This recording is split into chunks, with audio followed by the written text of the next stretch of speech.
Halo Sobat Spoiler, bagaimana kabarnya? Tentunya Millers doakan baik-baik saja. Jumpa lagi di channel Sektor Spoiler. Pada video kali ini, Millers akan lanjutkan pembahasan cerita dari Donghua series Wudong Qiankun Season 6 episode 7. Mimin sampaikan bahwa alur cerita dari Donghua ini mungkin terdapat perbedaan cerita dan penyesuaian dari novel ke video Donghua aslinya. Untuk itu, jika ada perbedaan alur cerita, tokoh ataupun latar tempatnya harap dimaklumi. Tanpa berlama-lama lagi, langsung saja kita gas ke ceritanya. Di episode selanjutnya, saat Lindong menyerap aura tinju yang sangat kuat, ia terseret ke dalam sebuah penglihatan misterius. Di sana, ia melihat aula besar dengan sebuah balok batu raksasa di tengahnya dan sosok tua kurus yang memancarkan kekuatan luar biasa.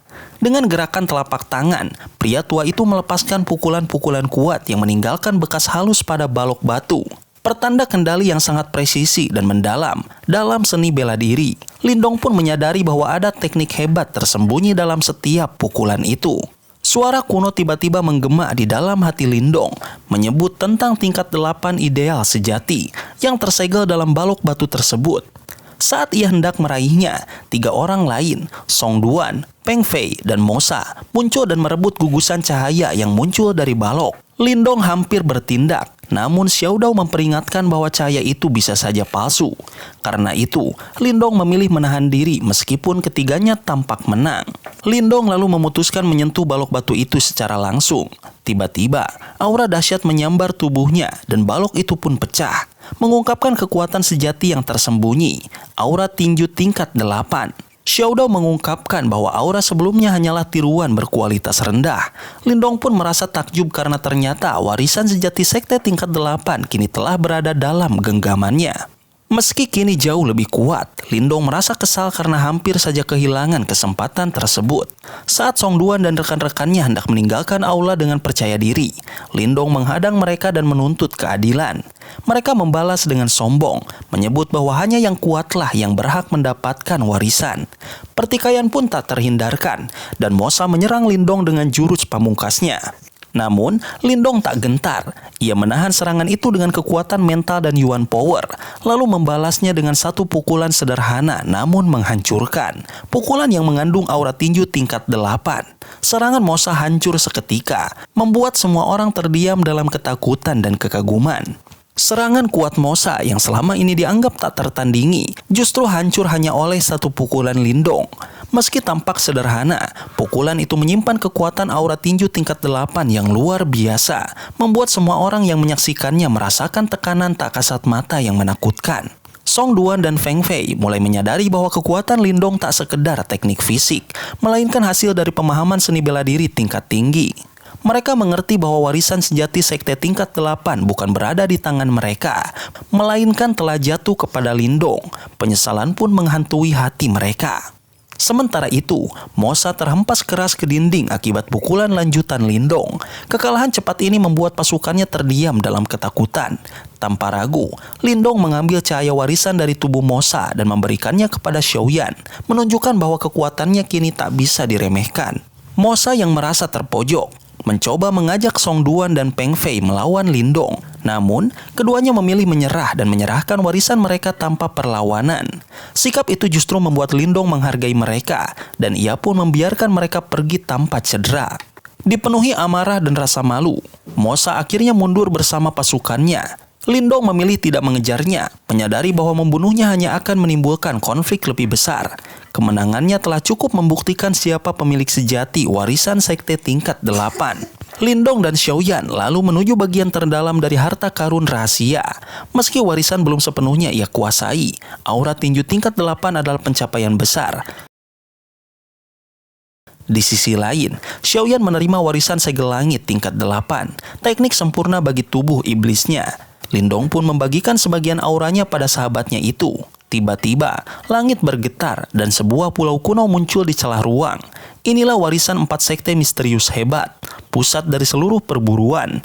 Para ahli bela diri dari berbagai penjuru segera melesat ke arah pulau itu, termasuk Lindong dan Xiaoyan yang mencari pil samsara untuk menyelamatkan Xiao Dao. Saat mendarat, pulau itu mulai menunjukkan kekuatan aslinya. Tanah berguncang dan energi gelap membangkitkan binatang iblis kuno. Beberapa penjelajah tewas seketika. Bersama Xiao Dao, ia melanjutkan perjalanan menuju lokasi penyimpanan pil legendaris. Dalam perjalanan, mereka menghadapi banyak rintangan. Namun ketika Xiao Dao berubah menjadi musang iblis surgawi, para musuh segera mundur. Mereka akhirnya sampai di ladang tanaman obat dan menemukan bangunan suci bernama Ladang Pil, tempat penyimpanan pil dari zaman kuno. Lindong pun masuk dan menghancurkan segel pil, menyebabkan ribuan pil nirwana menyembur keluar. Ia menyerap jutaan pil dengan cepat. Tapi tak lama kemudian, pemburu kekuatan lain muncul, tertarik oleh aura pil yang melimpah. Para ahli bela diri dari berbagai penjuru tiba di ladang pil dan terkesima oleh jumlah pil nirwana yang luar biasa banyak. Pemandangan itu menggetarkan hati mereka. Dan saat sebuah ruang pil dihancurkan, ledakan pil merah terang menyembur ke udara bersama ki nirwana yang hampir berwujud fisik. Aura spiritual yang kuat memenuhi udara, membuat para ahli tak bisa menahan nafsu dan keserakahan. Mereka pun berebut dengan brutal, saling menyerang demi mendapatkan pil yang bisa menyelamatkan mereka dari ancaman kesengsaraan nirwana. Di tengah kekacauan itu, Lindong memilih untuk tidak ikut berebut. Ia tetap fokus pada tujuan utamanya, pil samsara, pil legendaris yang bisa memulihkan tubuh sahabatnya, Xiao Dao. Ia melesat menuju ruang terdalam ladang pil yang tampak kuno dan dijaga oleh pintu raksasa dengan simbol-simbol tua. Meskipun serangan awalnya gagal menghancurkan pintu itu, berkat bantuan Xiao Dao dan simbol leluhur yang melahap, akhirnya Lindong berhasil meruntuhkannya, memicu ledakan energi besar yang bisa terlihat hingga puluhan kilometer. Lindong masuk ke ruangan yang dipenuhi cahaya hangat dan kipil yang pekat. Di dalamnya, ia menemukan banyak pil langka, termasuk satu pil perak yang langsung menarik perhatiannya, pil penyeberangan bencana. Pil ini mampu meningkatkan peluang bertahan dari kesengsaraan nirwana yang mematikan. Meski pil itu melawan ketika disentuh, Lindong berhasil mengatasinya dengan simbol melahap, lalu menyimpannya. Tanpa membuang waktu, Lindong dan Xiaoyan segera mengumpulkan pil sebanyak mungkin dari pilar-pilar lainnya. Tapi ruangan itu terlalu besar untuk dijelajahi sepenuhnya. Beberapa saat kemudian, para pesaing mulai berdatangan. Terkejut oleh pemandangan yang mereka lihat, mereka pun mulai menunjukkan hasrat yang sama, mengincar pil-pil langka yang mengambang di udara. Situasi semakin memanas, dan waktu Lindong semakin menipis. Saat itulah, mata Lindong menangkap sebuah pilar batu kuno berwarna hitam di tengah ruangan. Sebuah pil obat tergantung dengan tenang. Warnanya hitam dan putih berselang-seling, tampak seperti batu bundar biasa.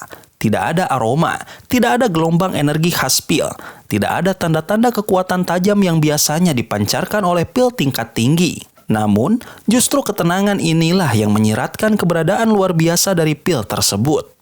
Getaran aura samar yang bergolak dari dalam jimat batu menegaskan bahwa inilah objek yang sangat didambakan oleh Xiao Dao, pil samsara, harta berharga yang mereka temukan setelah perjalanan panjang dan penuh rintangan. Lindong menatap pil itu, napasnya mulai berat. Meskipun ia telah melatih diri untuk tenang dalam situasi apapun, kehadiran pil samsara tetap mengguncang ketenangannya. Pil ini menjadi harapan besar, kunci bagi Xiao Dao untuk mendapatkan kembali tubuh fisiknya. Tanpa membuang waktu, Lindong melangkah maju untuk meraih pil itu. Namun, belum sempat tangannya menyentuhnya, serangan tiba-tiba datang dari belakang. Angin tajam berdesing, menyasar titik-titik vital dengan niat membunuh. Serangan mendadak ini memaksa Lindong siaga. Namun sebelum ia dapat bereaksi, Xiaoyan sudah bergerak. Batang logam hitam di tangannya menyapu dengan kekuatan besar, menghentikan serangan itu. Dalam sekejap, beberapa sosok muncul di belakang Lindong. Tatapan mereka tertuju pada pil samsara di pilar batu dengan penuh keserakahan. Mereka berasal dari kerajaan-kerajaan kuat, para elit yang mengenal reputasi pil tersebut. Pil ini diyakini dapat mempertahankan nyawa seseorang selama masih ada satu helaan nafas tersisa. Ia bukan sekedar obat, tetapi jimat pelindung yang memberikan kesempatan hidup kedua.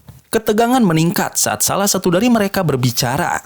Mereka menuduh Lindong telah mengambil terlalu banyak pil obat sejak tiba di tempat itu, dan menuntut agar pil samsara diserahkan kepada mereka. Tawaran mereka terdengar seperti kompromi, namun niat mereka jelas ingin merebutnya. Tatapan Lindong mengeras. Ancaman mulai dilontarkan oleh dua ahli nirwana Yuan dari pihak lawan. Namun sebelum konflik meledak, suara tenang Xiaodao terdengar di benak Lindong, memintanya untuk menahan diri. Meski terkejut, Lindong mematuhi dan menarik mundur Xiaoyan. Keputusan itu menimbulkan tanda tanya bagi Xiaoyan, tapi ia tidak membantah. Pihak lawan tertawa penuh kemenangan. Mereka salah menafsirkan penarikan diri Lindong sebagai kelemahan, bahkan mencemoohnya dalam hati. Pria berpakaian hijau, pemimpin kelompok mereka, segera melompat menuju pil samsara. Namun ketika ia hampir menyentuhnya, bencana terjadi. Tangan pria itu yang telah diperkuat dengan kekuatan tubuh emas nirwana tiba-tiba layu. Cahaya keemasan yang melindunginya memudar dengan cepat. Suara pekikan melengking terdengar saat ia merasakan lengan kirinya perlahan-lahan membusuk. Dalam kepanikan, dia menebas lengannya sendiri dan jatuh ke tanah. Darah mengalir deras. Ekspresi kaget dan takut tergambar jelas di wajahnya. Rekannya segera datang membantu. Lindong yang menyaksikan semua itu menghirup nafas dalam-dalam. Ia tidak menyangka bahwa pil samsara ternyata begitu berbahaya. Hanya dengan menyentuhnya, bahkan seorang ahli nirwana Yuan bisa kehilangan anggota tubuhnya. Suara serius Xiaodao terdengar kembali, menjelaskan bahwa pil samsara itu dilindungi oleh cincin kehidupan dan kematian. Sebuah mekanisme misterius yang hanya bisa diciptakan oleh ahli tingkat tinggi yang telah mencapai alam kehidupan dan kematian. Cincin ini tak terlihat oleh mata telanjang, namun siapapun yang menyentuhnya akan kehilangan nyawanya seketika. Lindong bertanya apakah cincin tersebut bisa dinetralkan. Namun Xiaodao menyatakan bahwa ki kehidupan dan kematian tidak bisa dilawan oleh sembarang ahli nirwana. Ia butuh waktu untuk mencari solusi. Sementara itu, pria berpakaian hijau yang kehilangan lengannya bangkit dengan wajah pucat, namun dipenuhi kemarahan. Ia menuduh Lindong telah mengetahui bahaya pil itu sejak awal dan sengaja membiarkan mereka maju. Rekan-rekannya menatap Lindong penuh kebencian. Lindong menatap mereka dingin. Ia tidak menyangkal, namun hanya menyebut bahwa keserakahan mereka sendiri adalah penyebab bencana itu. Ucapannya membakar amarah keempat orang itu. Mereka bersiap menyerang, namun sebelum mereka sempat bergerak, suara tawa terdengar dari kejauhan. Seseorang muncul, auranya jauh lebih kuat daripada pria berpakaian hijau. Sosok ini tersenyum sambil menatap pil samsara. Ia memuji tempat itu sebagai lokasi yang pantas menjadi wilayah rahasia dari 4 sekte besar karena menyimpan pil sehebat ini. Wajah Lindong menjadi serius. Ia bisa merasakan tekanan luar biasa dari kehadiran orang baru itu. Jelas, sosok ini bukan ahli nirwana biasa. Ancaman sebenarnya mungkin baru saja tiba, dan pertarungan untuk memperebutkan pil samsara pun memasuki babak baru yang jauh lebih berbahaya. Sobat spoiler, itulah spoiler dari Donghua series Wudong Qiankun Season 6, episode 7. Tentunya spoiler ini tidak akan sama persis dengan episode sesungguhnya.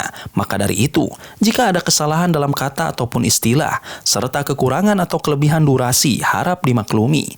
Dan jangan lupa untuk mendukung channel ini terus berkembang dengan cara like, share, dan subscribe, supaya kalian gak ketinggalan update terbaru dari channel ini.